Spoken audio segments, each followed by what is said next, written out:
Welcome back to our channel. In today's video, we will guide you through the process of finding the YouTube copyright section on your PC. Follow these simple steps. Step 1. Open YouTube, the world's most popular video sharing platform. Step 2. Click on the menu bar, usually located on the left side of the screen. Step 3. Scroll down to the bottom of the menu until you find the copyright option. Step 4. Click on Copyright to access the YouTube copyright section. By following these steps, you can easily navigate to the YouTube copyright section on your PC.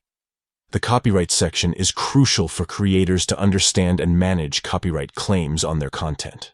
Here, you can view any copyright strikes or claims on your videos, learn about copyright policies, and take necessary actions to resolve any copyright issues.